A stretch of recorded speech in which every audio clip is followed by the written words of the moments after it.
So when it comes down to being romantically interested in someone, I don't know how to do that without a mask. I didn't know what to do as me because I was never allowed to be me and receive love in return in certain ways. So I don't know how to be me now in these situations. I am a mate for life kind of person. For me, that level of compatibility means we're gonna share everything and know everything about each other. This means I have to unveil myself, which means addressing multiple decades of building a mask so deeply into my own system that it's now, figuratively speaking, a part of my face. There is self-introspection going on in a way I've never experienced before. So I'm not just researching for what autistic males are like, and there's not really much research out there. I would like to ask, if you are an autistic male, if you want to do this, I would love for you to share your thoughts on the subject of dating and romance, because I don't see us represented. What I would really love is for somebody who's pro-ND, who's loving toward us, to study. And I know that some of us are in those fields, okay? In a different life, I would have been in that field. So I know we're out there, even if we don't know it yet, some of us. But I want someone to study dating behaviors, natural dating behaviors, actual thoughts, the reality of what they're feeling from a non-NT normative basis, to come to us like we're people, like you don't know anything yet, and you're just witnessing and you're learning to see what actually takes place and see what happens. I want to see how autists interact with autists, how ADHDers interact with ADHDers, or how they interact in between each other, or how ADHDers who are autistic and ADHD interact. There's so many things here to explore, because I reached out for information and I'm finding that the only information there is how to be the healthy, balanced, and normal NT normative NT. None of those things apply to me. And they don't apply to the people I've considered yet, truly considered for mates, because the ones where it got to that place in my life and it got that serious, they're autistic and they don't act like people say. There are rules about the NT guy and him being quiet, or him withdrawing, or him taking some time to himself.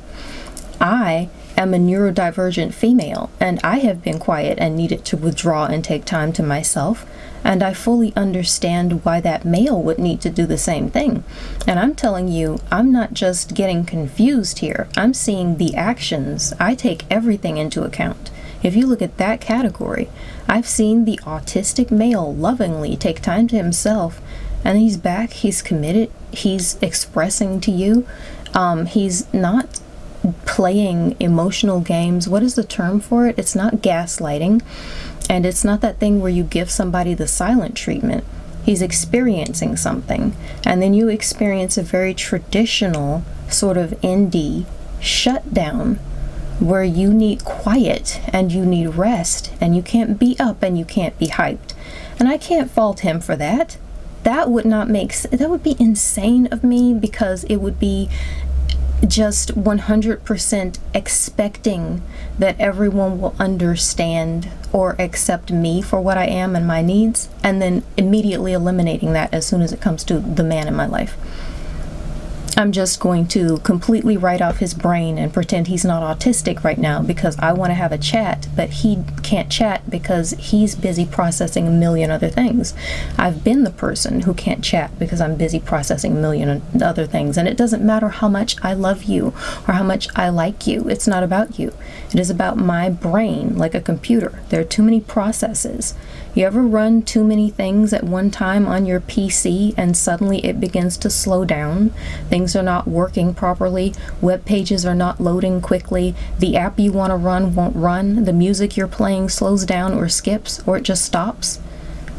That's how that's working. There's too much going on. I understand how it works. I just need to know more, because the psychology out there now is that if an NT does this, and they do work differently, so it's played out in my own life as legitimate. If an NT does that, if they shut down, it's because they're just not that into you. And I'm finding that that is, if anything, not automatically the case with autistic males. I'm having to parse this out slowly from subject to subject, because I can't have the experience. I can have the experience of being autistic also, but I don't know how that then works with, and here we get into it, hormones. Places where I have what people are calling gender-based experiences, where my behaviors are going to be different than someone who's got different hormones coursing through their system, or because I have different hormones coursing through my system. So sometimes I do actually biologically react to things in a way that feels weird to me, because it feels like it's girly and I don't understand it. That's not something I'm really accustomed to, but it's happening. I'm not going to try and hide it. Like, I have a tendency to react very positively to having someone share their heart with me in some way. If you share something with me that I know you're not sharing with absolutely everyone else, and we can bond and we can relate and I can see you, I tend to react strongly in a very positive way. And then all of a sudden I get this sort of oxytocin rush and I'm just in love with you, right? This is an experience that I'm tracking. This when it comes down to certain things that are happening romantically or sexually. Hormones play a part. There's a very famous thing with guys falling asleep after physical activity, and it's supposed to be problematic for some people, because I guess some people feel like it's saying something, you're not interested now, or I want to cuddle. The traditional psychology says girl wants to cuddle, guy's already asleep. And sometimes it's addressed like it's just a relationship compatibility issue. But at a certain point after that physical activity, after that sexual physical activity, a man's brain is, I want to say it's prolactin. My research into it has shown that it is because their brains are having a wash of multiple hormones and they're reacting specifically to one of those hormones, and that's what's making them fall asleep. It's not opinion and it's not emotion. It's because it's like taking a sleeping pill from the inside out. Your brain is now dispersing you with some sleep juice. What are you going to do with that? Your brain has decided that you are knackered and you are out. I'd love to see you fight that. I'm sure you could try to fight it, but your brain is flooding you with chemicals that say sleep. You are going to 5, 4, 3, 2, 1 sleep. So I know I'm having these experiences. I get a certain amount of what I consider to be perfect intimacy. For me, it is perfect intimacy, and all of a sudden I find myself getting giddy.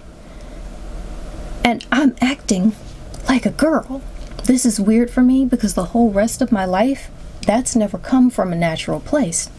Now it is, but I understand it on some level because I know that's how my body is reacting to my brain's hormones. It's weird. It's not like guys don't react to oxytocin and dopamine. That's kind of a huge part of when you're having a relationship, whether you want to engage sexually or not within it. If you're having a romantic relationship with someone and he's interested in you, there's a whole lot of science out there saying that the experience of touch, maybe on your shoulder, sometimes they're saying on your shoulder or your arm, you touch him and it helps trigger these reactions in his brain and he remains attracted to you. He gets more attracted because it's a hormonal reaction. It's not because in his opinion the touch means that he should fall more in love with you. It's because inside of his brain certain reactions have been triggered and his brain is now on silly juice. His brain is now on touch me juice. His brain is now on I like you juice, the hugging, cuddling sensations. That's just how it works. So that's other stuff, like me all of a sudden getting into that place where I feel, the silly juice, the hugging, cuddling sensation, as I've chosen to call it, where people can hear me, and then record it and upload it to YouTube for posterity, apparently. When I get to that place, I know that some of my reactions are happening. They feel like I've gone girly, but that's how my body is responding. It's a cascade of physical reactions that feel like joy and happiness and bonding, and I get giggly or happy. That's weird for me. I don't get attracted to everybody. I haven't spent my whole life getting happy about everybody. This is rare. This is a new thing. And I've got to tell you, it can be overwhelming. And it's like what other people talk about when they're talking about puberty. So the joke is always, a certain TV show where the joke was constantly, oh, did you finally hit puberty? That's a joke that's been applied to everybody, but it's a really well-known joke for that autistic coded character in popular TV, because they're not acting like they've hit puberty, meaning they're not run by their hormones, they're not behaving in a way that seems to be sexually motivated at all times. I'm that person. I've never been a person who's been acting by my hormones as far as sexual hormones go, and I've never been sexually motivated by everyone and everything. That's not how that works. I don't do that. I've never felt that I'm not sexual, believe me, at all. It's always all been about me and how my brain is working and my hormonal balance. And I just hadn't met anyone where I had that connection. So I get to a point in my life where suddenly I have that connection and these things get triggered in a new way. And again, only happened inside of ND society with autistic men. That was when I had the compatibility and comfort, the love, and the proper behaviors that were necessary for me to feel okay, to feel safe, to feel at all safe. And that's a larger subject. It's all a larger subject. But now that I'm in these situations, I keep going back to science and more information so that I can balance myself. I know I've been through stuff. I choose to behave in a healthy way. I'm at a place where I have healed in such a way where I can say something as cocky as I choose to behave in a healthy way, because I'm now so balanced and so healed that I do get to take a moment, check myself, make a choice. Even when I know I'm feeling overwhelming emotions and everything is going crosswise in my brain and I feel unsettled and uncomfortable, I can still say, with my huge history of awareness of myself and others and how the brain works in general, I can still say, this is how I'm feeling right now. And this is my intention surrounding it. But my feelings, although they will sound illogical, are still really overwhelming me right now. I know how to say these things and express these things because a life full of studying language and psychology and social interactions and all of that stuff. But I also 100% know what it's like to be feeling all of the feelings. That's how I started, feeling all the feelings and not have any anchor inside of any source of information to help me understand them, to help me put a name to them, to help me know how they're affecting me. Because some of these feelings, like the hormones, like when you fall in love or you're attracted to somebody and you just like them so much that you start to behave in a silly way or in a giddy way or in an illogical way, and it doesn't feel like you. That's greatly been my experience too. So I'm going to say this one more time because I'm not completely certain I've finished my statement or my point, and this is what I'm trying to say. There are a lot of factors at play. My autistic brain doesn't pick up on neurotypical social behaviors the way neurotypicals pick up on it. That's one.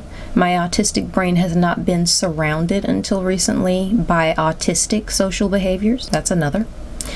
As far as factors go, my ADHD brain has not been surrounded by ADHD social factors.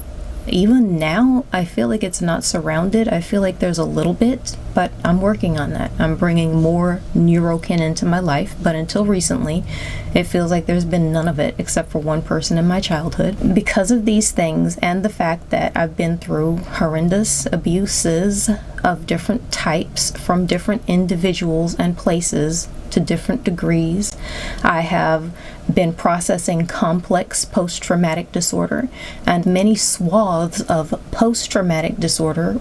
They're different. Maybe I'll get into that later too. Related but different. So with all of these things in play, you best believe me when I say I spend a lot of time checking myself in order to make sure that I am facilitating a healthy relationship. That's a lot of stuff for me to be thinking about at any given time, and I'm pretty sure I'm forgetting something, because I talk about lifelong abuse and CPTSD. I just want to be specific when I say this finger ought to be two fingers that are permanently linked, because there is the type of CPTSD that anyone can experience, and then there's the type that's special because you get it when you have a neurodivergent brain, and no one will process you honestly because they don't know how to process you. Their culture does not process words or meaning the way your culture does as an ND individual. And so when you tell them what you're experiencing, they process it through their own cultural awareness, and it changes things. You can be as blunt as you can, and they still, even trying the best they can, might not be able to get it, because generally at that point it's been decades of learning how their own culture processes things. So my CPTSD is very much layered. I want to very much separate and specify. There's the CPTSD that anyone can experience, and then there's the specific aspect of it that we get greatly, especially as autists, but very much so as ADHDers, and no one seems to be really elevating that and talking about how overwhelming it is, but the link between the autistic and ADHD CPTSD is strong. Like I said about masking, they vary, but they layer, and they merge and combine. There's a lot of crossover. When I'm committed to having a healthy relationship, I will put in more work to make sure that I'm giving what I can healthfully give of myself. And it would help me a lot if there was a source, any source. I want multiple sources because I like balanced information with multiple different experiences taken into account. But I want a source where someone has decided to poll people, to scientifically I know that a scientific study could take some time. A lot of things have to go into it, but I would love to have some information about how autistic individuals behave. And I want it to take into account all of us. I don't care what the skin color is, or what the crotch shape is, or how your hormones are hitting your brain. I want to know how the autistic brain works on sex and sex hormones and romance, because that information isn't out there for me. So I'll end up listening to what they're saying. Oh, well, when a guy does that, he doesn't love you, he's not interested, he's giving mixed messages, here's what it means. This is not what it always means. And I don't know how many people have studied this, but people who have studied it and gotten all those mixed messages, and when I say mixed messages here, I mean they're saying 100% this is what this behavior always means, but it doesn't relate to you. Because you're autistic or ADHD, your neurodivergent brain is saying to you that doesn't feel comfortable to me. I don't behave that way for the reasons you're saying. It doesn't feel right. I thought it was this. You might be correct. They haven't studied your brain. Sometimes we don't 100% know. Sometimes we haven't been that introspective. Sometimes we don't know how to be that introspective. But sometimes it doesn't feel like you, because it isn't. And that's what I'm finding out there. Even when I read information about how women, I was listening to something because I was talking with somebody I know. I'm listening to something that's saying, here's how women behave.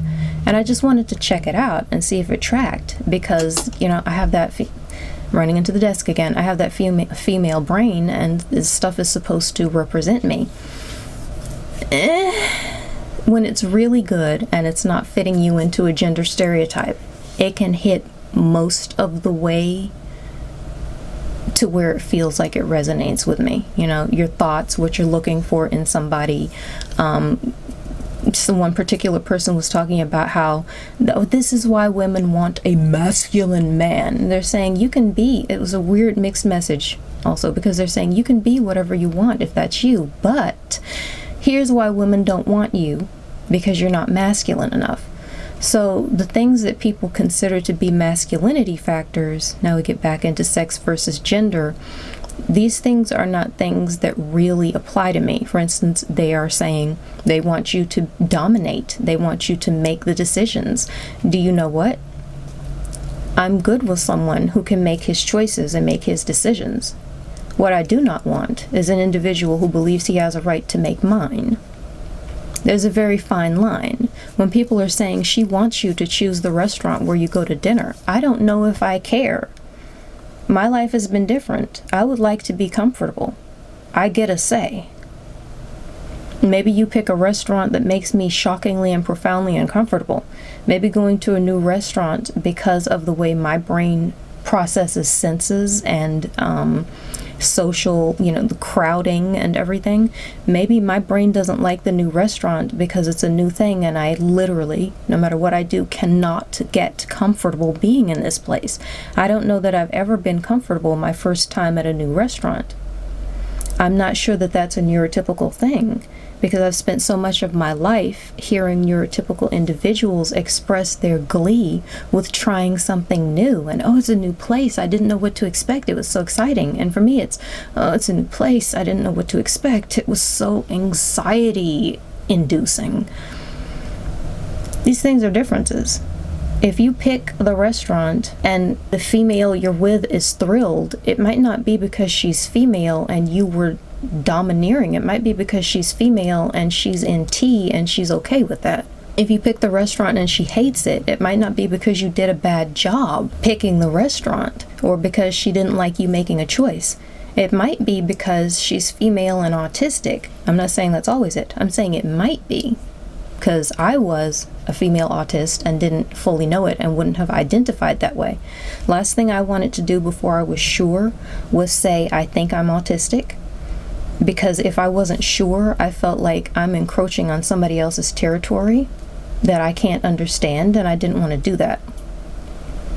So while I was autistic, I wouldn't have identified as autistic because I didn't have comfort with saying it just yet. So I would have been the autistic person on a date who thinks she's neurotypical and is freaked out by the restaurant you chose and completely uncomfortable all night. It has nothing to do with you doing anything wrong. It has to do with how my brain is processing a series of threats, like you're an animal in the wild. It's a brand new place.